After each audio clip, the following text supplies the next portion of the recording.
নমস্কার বন্ধুরা, BP food কিচেনে সবাইকে স্বাগত। আজ আমি বানাবো বেথুয়া শাকের ভর্তা। তো এই শাকটা এরকম করে ভর্তা বানিয়ে খেলে কিন্তু খুবই টেস্টি হয়। তো একবার অবশ্যই গরম গরম ভাতের সঙ্গে বানিয়ে খেতে পারেন। একটা লাইক দিয়ে পুরো ভিডিওটা দেখার অনুরোধ রইল। এখানে আমি কড়া বসিয়ে দিয়েছি। এবারে দিয়ে দিচ্ছি এখানে সরষের তেল। আপনারা চাইলে তেলটা না দিয়েও করতে পারেন, কিন্তু তেলটা দিয়ে শাকটা যখন সিদ্ধ করব তখন কিন্তু শাকের যে একটা গন্ধ থাকে সেই গন্ধটা চলে যাবে।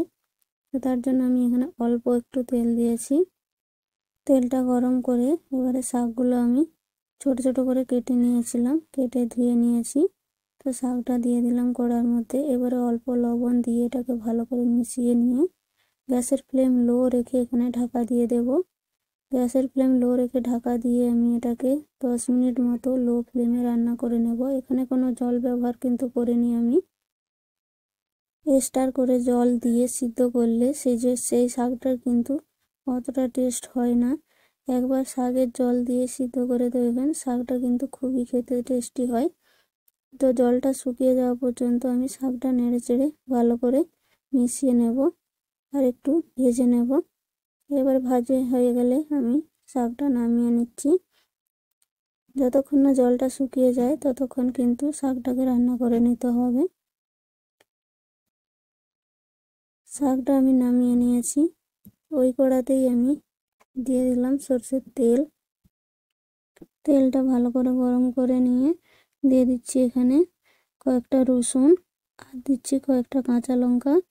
কাঁচা লঙ্কাগুলোকে মাঝখান থেকে কাটিয়ে নিতে হবে, নাহলে কিন্তু ফেটে মুখে পড়তে পারে।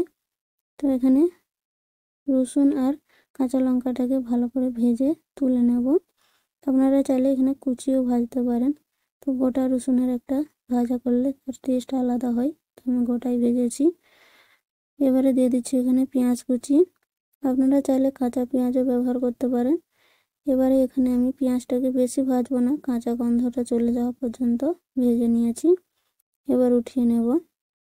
সব কিছু আমার রেডি করা হয়ে গেছে। এবারে অল্প লবণ আর সরষের তেল দিয়ে প্রথমে এখানে লঙ্কা আর রসুনটাকে ভালো করে থেতো করে মাখিয়ে নেব। তারপর পেঁয়াজের সাথে মাখিয়ে শাকটাকে ভালো করে মেখে নেব। এখানে আপনারা চাইলে এখানে শাকটা কিন্তু বেটেও নিতে পারেন। তো বাটার ঝামেলা না করে এইভাবে মাখিয়ে নিলেও কিন্তু খুবই টেস্টি হয় খেতে। তো অবশ্যই একবার বাড়িতে ট্রাই করবেন। আর কেমন হয়েছে অবশ্যই কমেন্টে জানাবেন। ভালো লাগলে প্লিজ লাইক করবেন, চ্যানেলটিকে সাবস্ক্রাইব করে পাশে থাকবেন। আর একটা কমেন্ট করে অবশ্যই জানাবেন কেমন হয়েছে। Thank you.